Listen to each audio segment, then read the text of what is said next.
Dear seekers,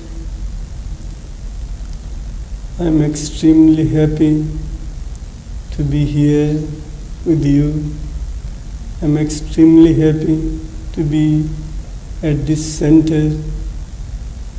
The center is called the Third Eye Center. I used to give a short talk on the third eye.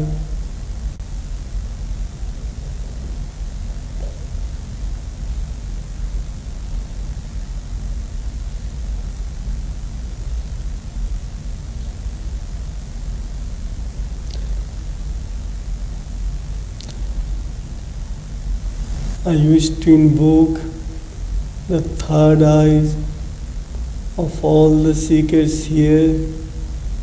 Therefore, I used to make a fervent request to all of you, if it is possible, and if you want to invoke the third eye, there is a special way to invoke the third eye, and that is to chant Om.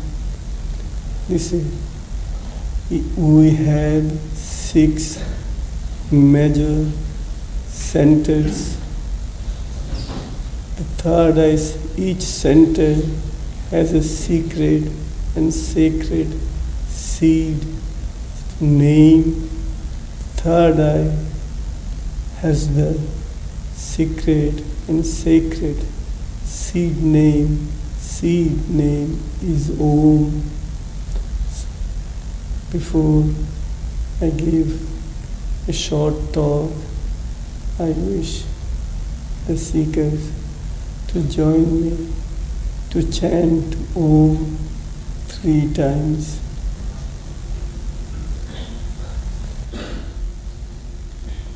Om.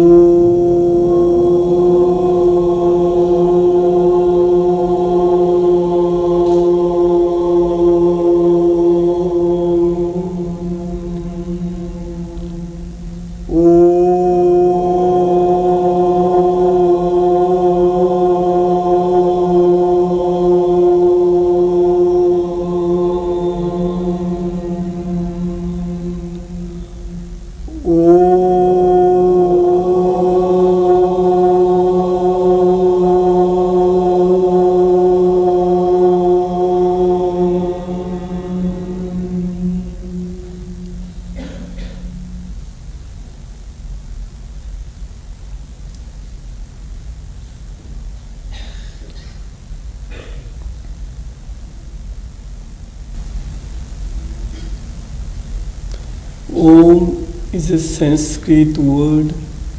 It is actually a syllable.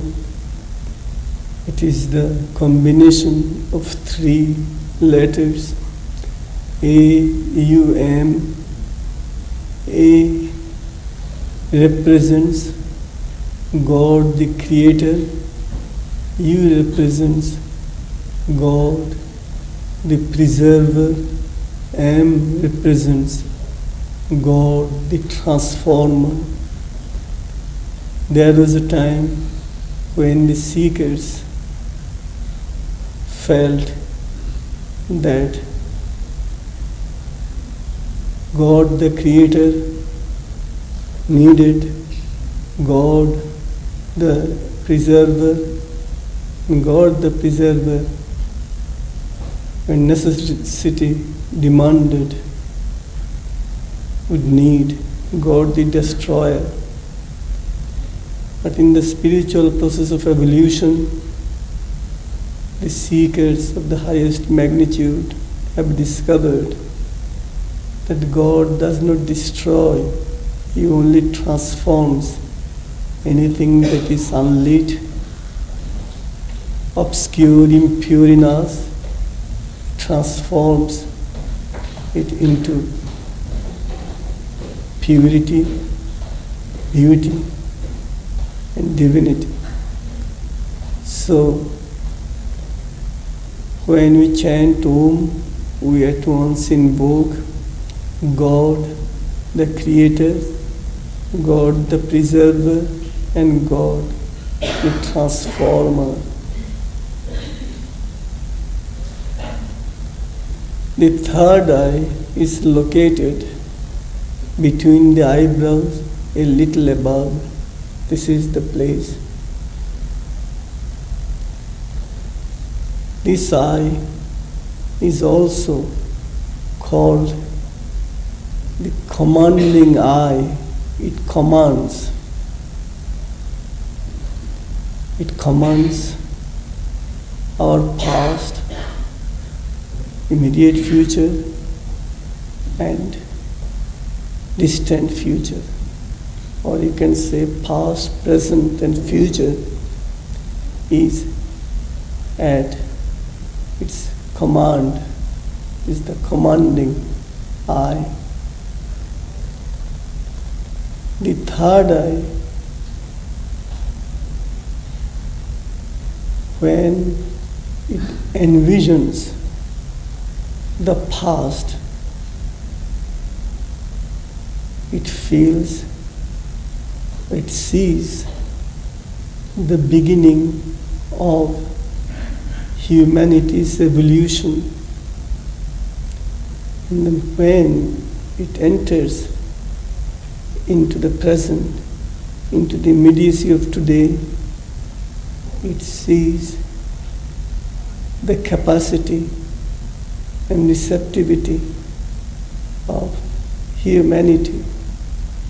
And then when it enters into the near or distant future, it sees not only the possibility or practicability, but the inevitability of humanity's progress, perfection, and satisfaction.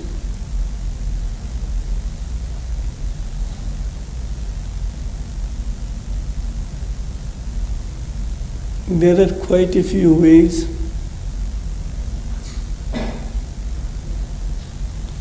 one can open up the third eye by following quite a few ways. But two significant ways are the prayer and the concentration. If one soulfully prays to the Absolute Lord in order to open up the third eye, the Lord Supreme opens up the third eye. Or if one concentrates on the third eye soulfully, devotedly, and consciously, then one can open up third eye.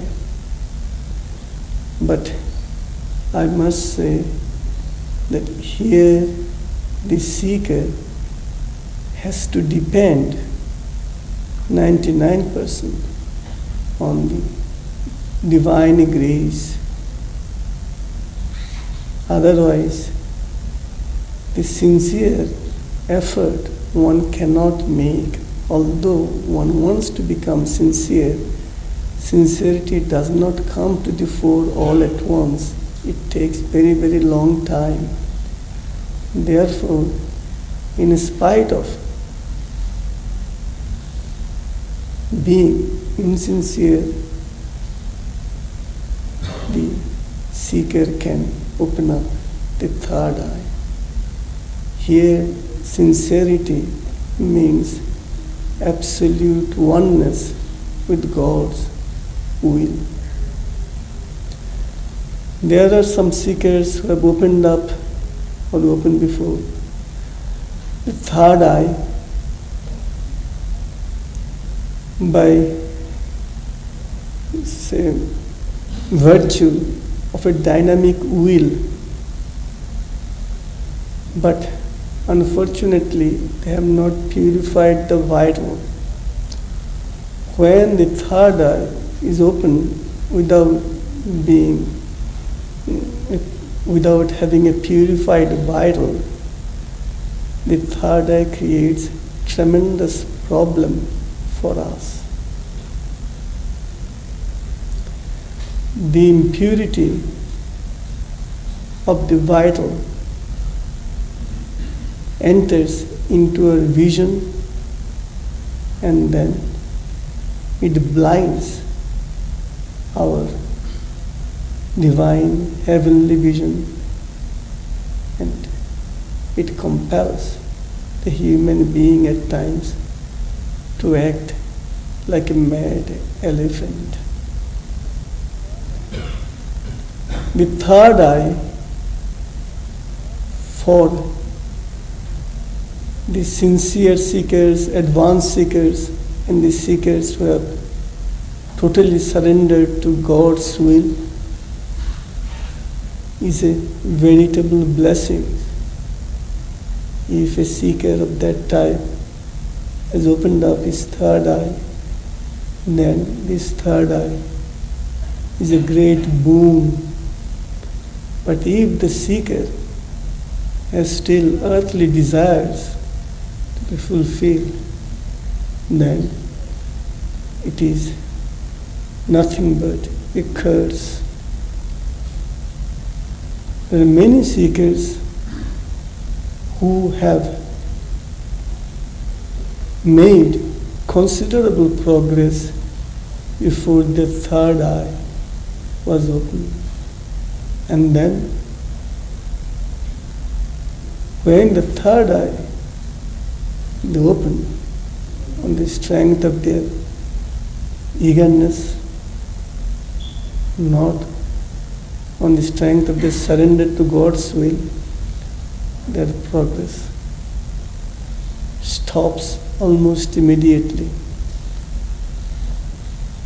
Somebody wants to know the past. He has seen his past. He sees that in his past life he was an atheist.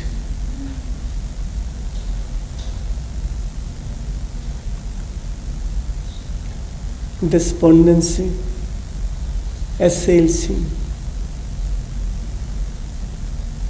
He feels if he was not even a believer of God, how could he realize God in this incarnation? I must say that the opening of third eye does not determine God realization at all. Some people may think that if the third eye is open, that means he is realized. No. Third eye can see the face of God, but it does not indicate that complete oneness with God is established. If the past was not satisfactory, the third eye can create problem for the seeker. And if the present, the immediate present, the distant future is not promising, the seeker will be doomed to disappointment. And if the distant future is threatening and frightening, and the third eye may create tremendous problem. When the third eye is open, in accordance with God's will, no matter what the seeker did in the past, no matter what is going to happen today or tomorrow, no matter what will be happening, what will take place in the distant future, the seeker will not be affected. For God's will illumine him, perfect him, liberate him, and immortalize him.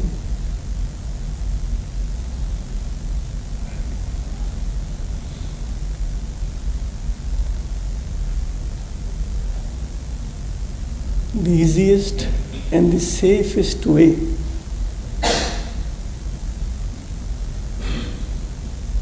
to become aware of God's will is to become aware of the heart center. If one opens up the heart center first, then he becomes inseparably one with God's will. At that time, if his third eye is opened up, he cannot make any mistake.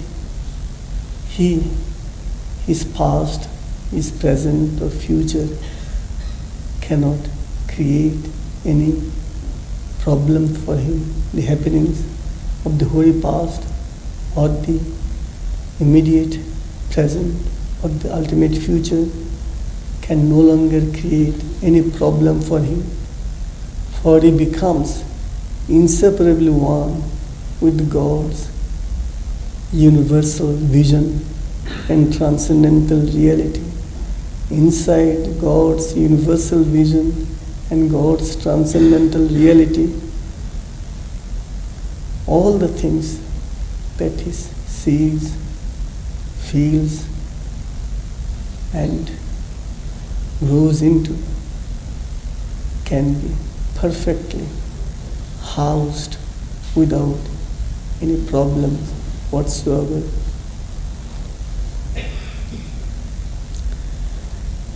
Some of you may be curious to know what actually happens before the third eye opens. Before the third eye actually opens up, the seeker feels a kind of sensation on the third eye. In the beginning, the seeker may feel a tiny ant, sensation of a tiny ant moving around. A few days or a few months later, the seeker inwardly will envision a disc. It rotates from the left to the right. And when it starts rotating very fast from the left to the right, it changes its motion from the right to the left. Then it rotates from left to right, right to left. And once, after a few months, a few years, you may notice that a fully illumined sun, like a bright sun midday, noon, you see the sun in the forehead. This sun indicates the total opening of the third eye. Once the third eye is opened up, the infinite vast, the eternal height, the immeasurable depth, you can see inside the third eye. You can see yourself as the seed of the entire creation. You can see yourself as the tree of the entire creation. You can see yourself as the fruit of the entire creation. Seed is the past, and the tree is the present, and the fruit is the future.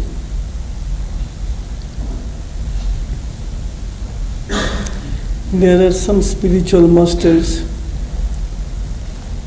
who tell their students that it is not advisable to open up the third eye. What is of paramount importance is right from the beginning to surrender to God's will. If so is the will of God, God will grant the vision which He Himself is. If God wants to give vision to a certain seeker, He will grant. Why? Just because He wants to make a perfect instrument of that person. The hour has struck. But if a seeker untimely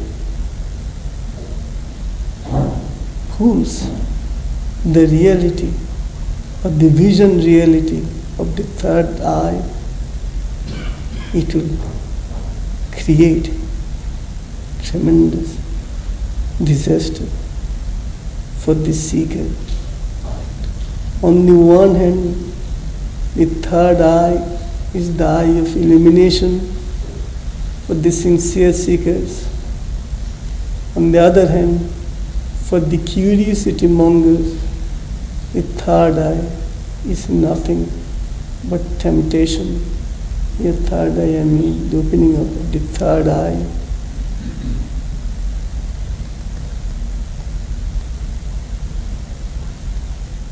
Third eye is like a toy that a child plays with.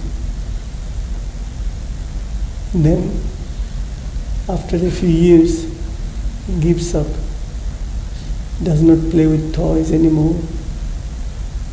He studies for knowledge. He prays and meditates for inner wisdom. Here, the seeker, after he has played for a few years with the third eye, the toy, he wants to acquire infinite wisdom light.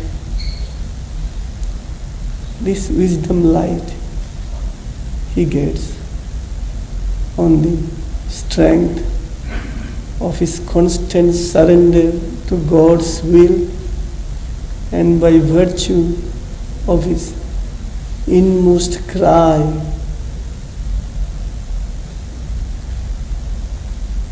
The third eye can see the past, present and future. It can command also the past, the present to do something, but it cannot change humanity's cry into divinity's smile. We see something, but we don't have the capacity to change it. If you can't change it, then it remains imperfect. But if we see something and have the capacity to perfect it, then it is worth seeing. But if one has discovered himself, has realized the highest truth, then if he sees something and if it needs perfection, then he can perfect it. So it is the self-discovery that can be of real help to the third eye. When the third eye observes something and it needs perfection, and the third eye gets the necessary help from the self-discovery.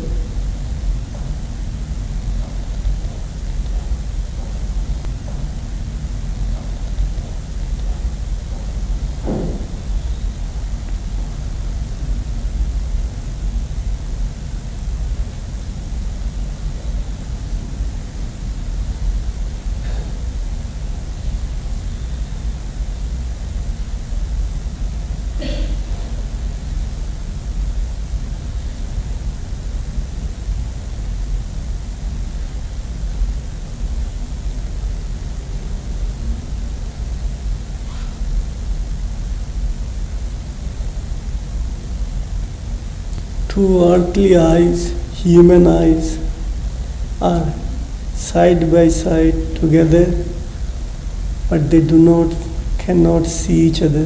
Here there are two eyes, one cannot see the other. Why? Because of the limitations, because of the bondage that each eye embodies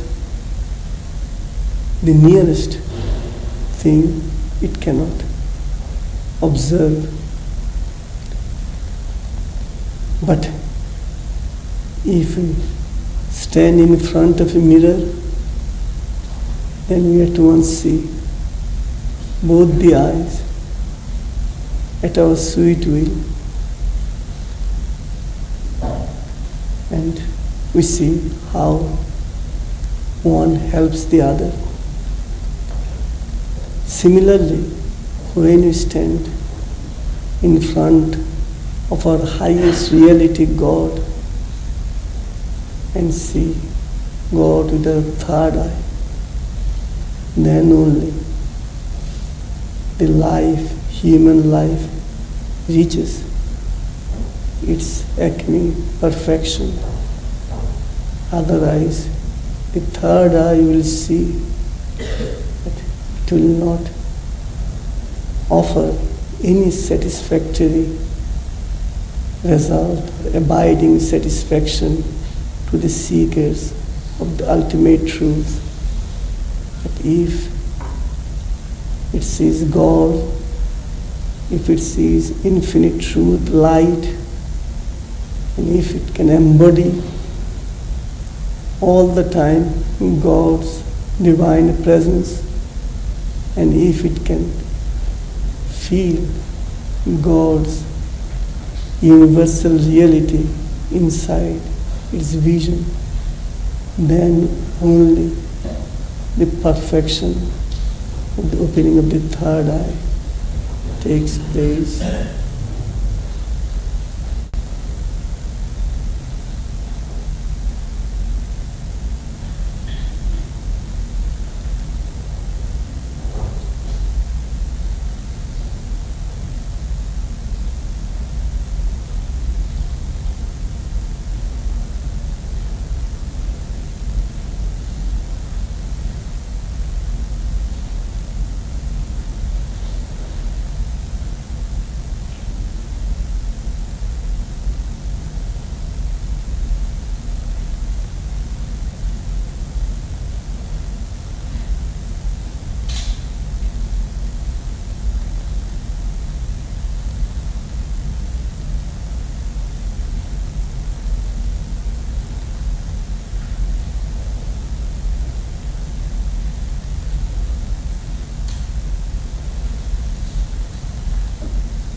Now I wish to answer a few spiritual questions.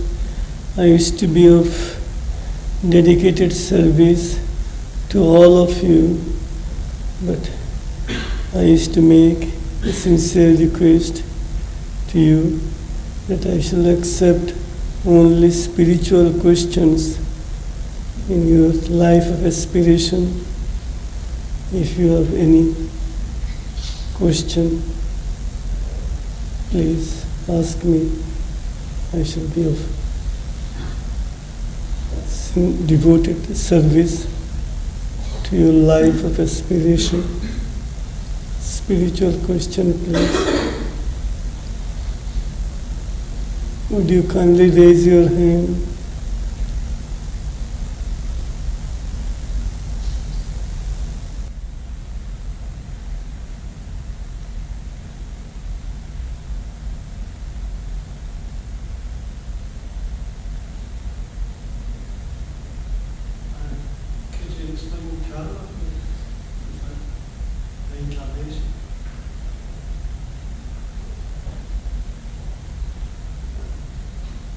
Reincarnation. There are some people who believe in reincarnation while others don't believe. In my case, I do believe in reincarnation. I believe in reincarnation for various reasons, but the most important reason is this, that in one incarnation, one cannot achieve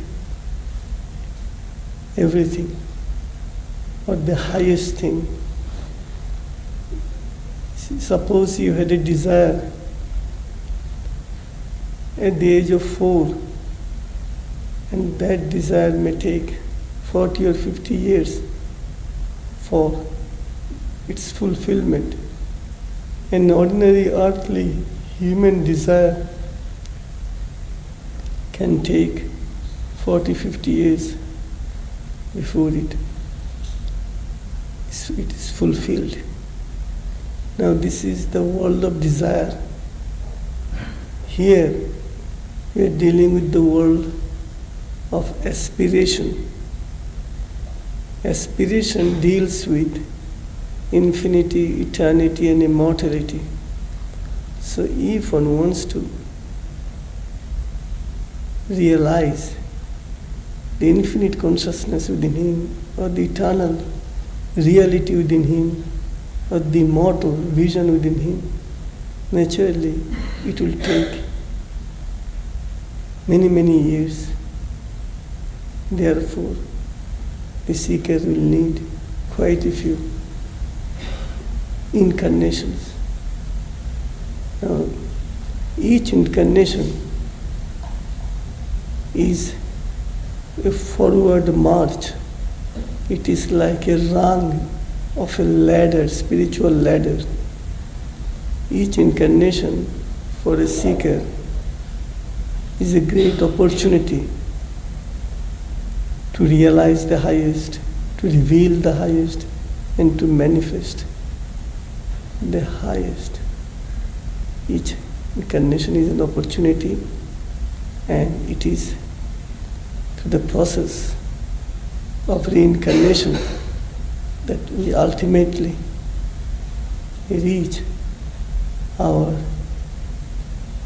ultimate destination.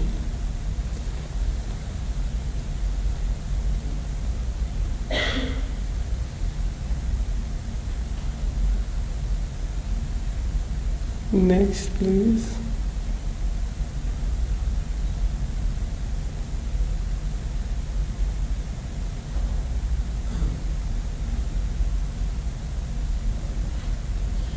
Do you go through the emotion to the spirit? Excuse me? Do you go through the emotion to the spirit? Do we go through emotion? Do you go through the emotion to the spirit? Yes, now there are two types of emotion. One is earthbound emotion, where attachment looms large, where we hear the song of possession, emotion that wants to possess and that wants to be possessed. There is another type of emotion. It is a liberated emotion, heaven-free emotion, That is, I belong to God. He is infinite, He is eternal, He is immortal. It does not become me. It is beneath my dignity to wallow in the pleasures of ignorance, to mix with ignorance, falsehood. No. So that emotion is divine emotion. Here we identify ourselves with the eternal, with the infinite, with the immortal. And if we are one with infinity, eternity, and immortality, then there are millions of things we can't do, we won't do, because it is simply impossible for us to do. We have taken the side of light, and we cannot change and go and take the side of ignorance. And so, emotion that is heaven-free, that is to say, the emotion that makes us free, liberated, and vast is good. But the emotion that is attached to the outer life, to the human feelings, and where attachment is constantly playing its role deliberately, that emotion is not the emotion that should be encouraged, but the other emotion which is founded on oneness with something vast, something illumining and fulfilling, that emotion one has to welcome, for that is the right way. I am God's child. How can I do this? I am God's child. I must do this. He is waiting for me. As I need Him, He also needs Him. He also needs me. I need Him because I need illumination. He needs me for His manifestation. Therefore, we need each other. Here, oneness is seen, oneness of will. With my will, oneness will, I will realize my highest, which He Himself is. And then, with His will, He will try to manifest Himself in and through me. That is my instrument. God will say that it is I as a seeker is His instrument. And I will say, I as a seeker, His instrument. So the emotion that is divine, the emotion that liberates us or brings us the message of vastness, oneness with each and every individual, is the divine emotion. And that devotion is emotion is necessary to reach one's destination.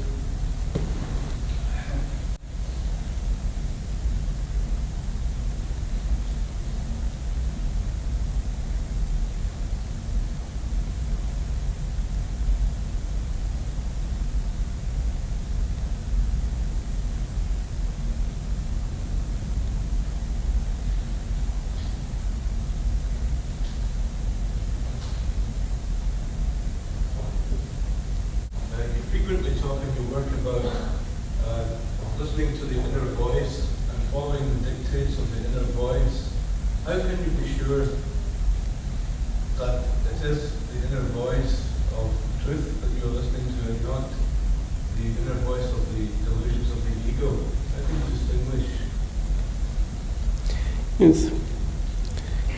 If it is the real inner voice, then you will feel a kind of satisfaction within you. Now, this satisfaction you will get from the result of an incident or an action. But if you feel the result, if the result is satisfactory, that's why you're getting satisfaction. If the result is not satisfactory, you will not be satisfied, and that is not the inner voice. An inner voice will give you a message, and then inside that message there will be action and reaction, or action or the result thereof. Now the result will be either in the form of success or failure.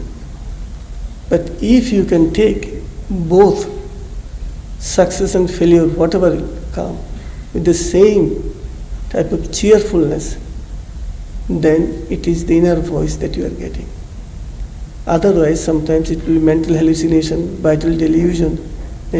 You are getting the inner voice. If it is satisfactory to your desire, then you will say that it is the inner voice. And if it does not if it does not fulfill your vital demands, you will immediately discard it. No, if it is the message of the inner voice will give you the necessary strength to be cheerful, both the results.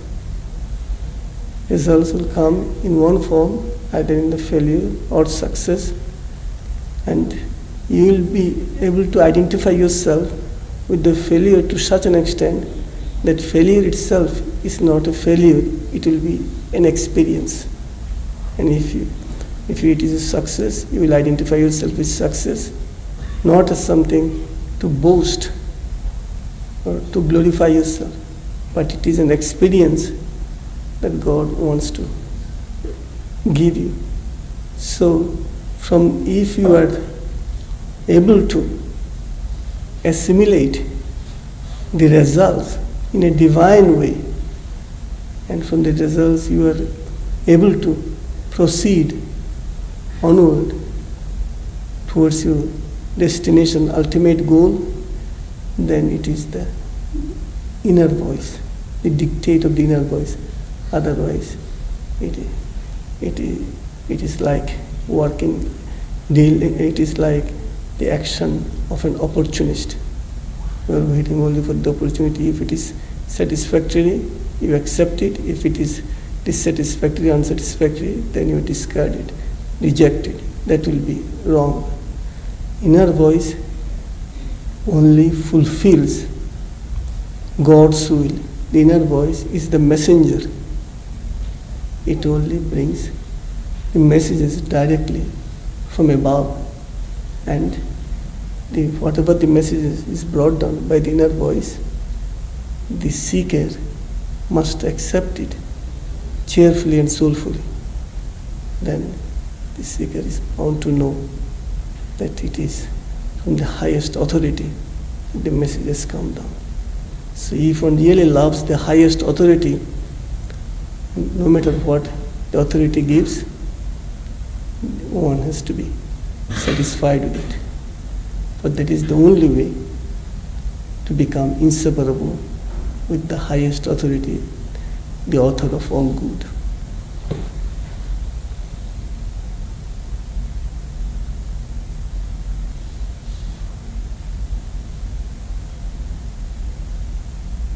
Is there a true and false illumination? Yes, there is false illumination, true illumination.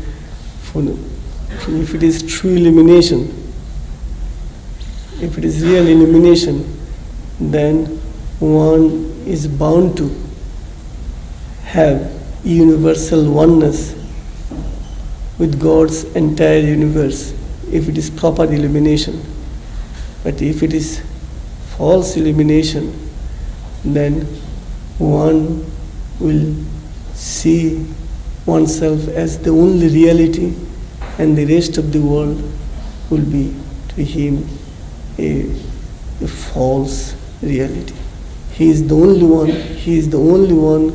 who has got illumination or who has realized the truth, and nobody else has seen it, or nobody else has been illumined. Then there is false illumination. True illumination is with all, for all, inside all. But false illumination is only the satisfaction of one's own vital.